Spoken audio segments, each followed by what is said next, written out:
இது கடந்த 3 நாட்களாக காவல்துறையினருக்கும் போக்குவரத்து துறையினருக்கும் இடையே மோதல் ஏற்பட்டது. நெல்லை அருகே நாங்குநேரியில் சீருடையுடன் பேருந்தில் பயணித்த போலீஸ்காரரிடம் டிக்கெட் எடுக்க வேண்டும், அவர் ஓசியில் பயணம் செய்யக்கூடாது என்றும் வாரண்ட் இருந்தால் மட்டுமே அவர்கள் டிக்கெட் எடுக்காமல் பேருந்தில் பயணிக்க முடியும் என்று கண்டக்டர் ஒருவர் வாக்குவாதத்தில் ஈடுபட்டார்.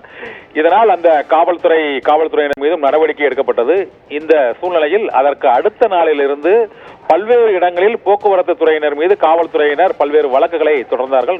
நோ பார்க்கிங் என்ற இடத்தில் பேருந்தை நிறுத்தினாலோ, பேருந்து நிறுத்தத்திற்கு முன்னதாக பேருந்தை நிறுத்தினாலோ பல்வேறு பிரச்சனைகள் ஏற்பட்டன. மேலும் சீட் பெல்ட் அணிந்துதான் பேருந்து ஓட்டுநர்கள் ஓட்ட வேண்டும் நெடுந்தொலைவு பயணத்திற்கு என்றெல்லாம் கட்டுப்பாடுகள் விதிக்கப்பட்டன. இதனால் தமிழகம் முழுவதும் பல்வேறு மாவட்டங்களில் காவல்துறையினர் போக்குவரத்து துறையினர் மீது வழக்குகள் பதிவு செய்வதும் வாக்குவாதத்தில் ஈடுபடுவதும் இதனால் பயணிகள் அவதிப்படுவதும் தொடர்ந்து கொண்டே இருந்தது.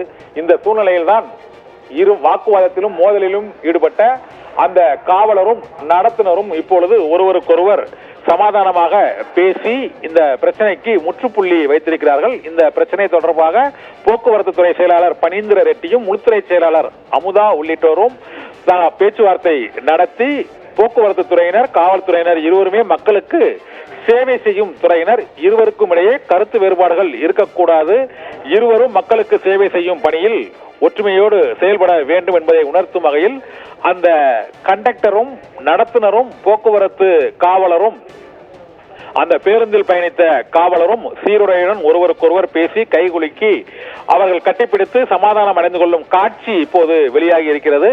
நடத்துனர் காவலர் இடையே சமாதானம் ஏற்பட்டு விட்டதால் போக்குவரத்து துறையினருக்கும் காவல்துறையினருக்கும் ஏற்பட்ட பிரச்சனைகளுக்கு முற்றுப்புள்ளி வைக்கப்பட்டிருக்கிறது. இருவரும் விதிமுறைகளையும் சட்டத்திட்டங்களையும் மதித்து நடந்து கொள்ள வேண்டும் என்றும் காவல்துறையினரும் போக்குவரத்து துறையினரும் பொது பயணிகளுக்கான சேவையில் ஈடுபட்டுள்ள சூழ்நிலையில் அவர்களுக்கிடையேயான கருத்து வேறுபாடு, மோதல், ஈகோ பிரச்சனையால் தொடர்ந்து மக்கள் பாதிக்கப்படக்கூடிய சூழ்நிலை ஏற்பட்டுவிடக் கூடாது என்று இருவரிடையே சமாதானம் ஏற்பட்டு அதற்கான காட்சியின் சாட்சியாக அந்த காவலரும் நடத்துனரும் பேசி கைகுலுக்கிக் கொண்ட காட்சி வெளியாகி இருக்கிறது. அதை நாம் இப்போது பார்த்து கொண்டிருக்கிறோம். இதனால் காவல்துறையினருக்கும் போக்குவரத்து துறையினருக்கும் இடையே ஏற்பட்ட அந்த பிரச்சனைக்கு முற்றுப்புள்ளி வைக்கப்பட்டு சுமூக தீர்வு ஏற்பட்டிருக்கிறது. விதி பஸ்ல வந்தீங்க, நீங்க உங்க கருத்து சொல்லுண்ணா. நம்ம 2 பேருமே பொதுத்துறை வேலை செய்யறோம் அப்படிதானே? ஆமாண்ணா. நீங்க போலீஸ் டிபார்ட்மெண்ட், நான் டிரான்ஸ்போர்ட் வேலை பார்க்கணும் சார். ஆமாண்ணா. நீங்க அன்னைக்கு பஸ்ல வந்தீங்க, நீங்க உங்க கருத்து சொன்னீங்க, நான் ஏன் கருத்து சொன்னேன். ஆமாண்ணா. அப்புறமா நீங்க டிக்கெட் வாங்கி ட்ராவல் பண்ணீங்க அப்படிதானே? ஆமாண்ணா. ஆனால் இது சோசியல் மீடியாவில் பரவி ப்ராப்ளம் இருக்கு. நான் வருத்தம் தெரிவிச்சுக்கிறேன். நானும் வருத்தம் தெரிவிச்சுக்கிறேன். இனிமேல் இந்த இது இல்லாமல் நம்ம 2 பேருமே 2 துறையும் நண்பர்களாக பணியாற்றோம். சரி சரி ஓகே ஓகே ஓகே